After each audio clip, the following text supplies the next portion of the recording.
As the worship of the faith sons of the evolutionary worlds ministers to the satisfaction of the Universal Father's love, so the exalted adoration of the Havona creatures satiates the perfect ideals of divine beauty and truth.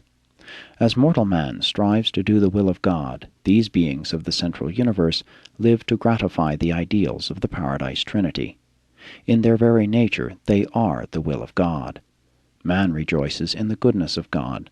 Havoners exalt in the divine beauty, while you both enjoy the ministry of the liberty of living truth. Havoners have both optional present and future unrevealed destinies, and there is a progression of native creatures that is peculiar to the central universe, a progression that involves neither ascent to paradise nor penetration of the superuniverses. This progression to higher Havona status might be suggested as follows. 1. Experiential progress outward from the first to the seventh circuit. 2. Progress inward from the seventh to the first circuit. 3. Intra-circuit progress, progression within the worlds of a given circuit. In addition to the Havona natives, the inhabitants of the central universe embrace numerous classes of pattern beings for various universe groups, advisors, directors, and teachers of their kind, and to their kind throughout creation. All beings in all the universes are fashioned along the lines of some one order of pattern creature, living on some one of the billion worlds of Havona. Even the mortals of time have their goal and ideals of creature existence on the outer circuits of these pattern spheres on high. Then there are those beings who have attained the Universal Father, and who are entitled to go and come, who are assigned here and there in the universes on missions of special service. And on every Havona world will be found the attainment candidates, those who have physically attained the central universe, but who have not yet achieved that spiritual development which will enable them to claim paradise residence. The Infinite Spirit is represented on the Havona worlds by a host of personalities, beings of grace and glory, who administer the details of the intricate intellectual and spiritual affairs of the central universe. On these worlds of divine perfection, they perform the work indigenous to the normal conduct of this vast creation and, in addition, carry on the manifold tasks of teaching, training, and ministering to the enormous numbers of ascendant creatures who have climbed to glory from the dark worlds of space. There are numerous groups of beings native to the Paradise Havona system that are in no way directly associated with the ascension scheme of creature perfection attainment. Therefore, they are omitted from the personality classifications presented to the mortal races. Only the major groups of superhuman beings and those orders directly connected with your survival experience are herein presented. Havona teems with the life of all phases of intelligent beings, who there seek to advance from lower to higher circuits in their efforts to attain higher levels of divinity realization and enlarged appreciation of supreme meanings, ultimate values, and absolute reality. 5. Life in Havona. On Urantia, you pass through a short and intense test during your initial life of material existence. On the mansion worlds and up through your system, constellation, and local universe, you traverse the Urantia phases of ascension. On the training worlds of the super-universe, you pass through the true spirit stages of progression and are prepared for eventual transit to Havona. On the 7 circuits of Havona, your attainment is intellectual, spiritual, and experiential, and there is a definite task to be achieved on each of the worlds of each of these circuits. Life on the divine worlds of the central universe is so rich and full, so complete and replete, that it wholly transcends the human concept of anything a created being could possibly experience. The social and economic activities of this eternal creation are entirely dissimilar to the occupations of material creatures living on evolutionary worlds like Urantia. Even the technique of Havona thought is unlike the process of thinking on Urantia. The regulations of the central universe are fittingly and inherently natural. The rules of conduct are not arbitrary. In every requirement of Havona there is disclosed the reason of righteousness and the rule of justice, and these two factors combined equal what on Urantia would be denominated fairness. When you arrive in Havona, you will naturally enjoy doing things the way they should be done. When intelligent beings first attain the central universe, they are received and domiciled on the pilot world of the seventh Havona circuit.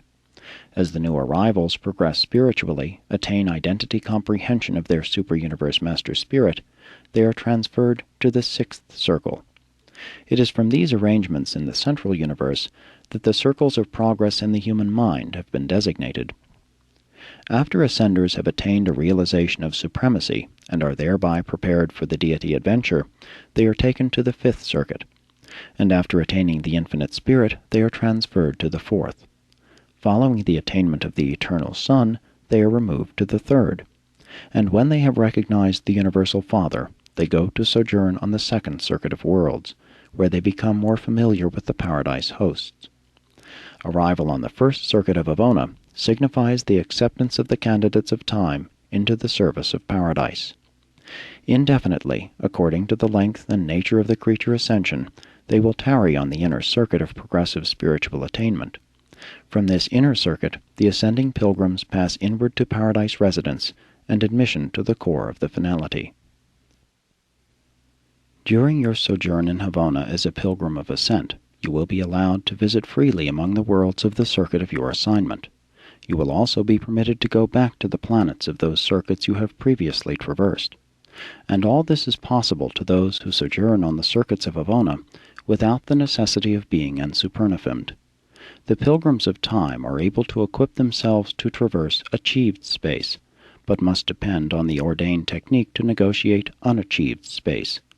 A pilgrim cannot leave Havona nor go forward beyond his assigned circuit without the aid of a transport supernafim. There is a refreshing originality about this vast central creation.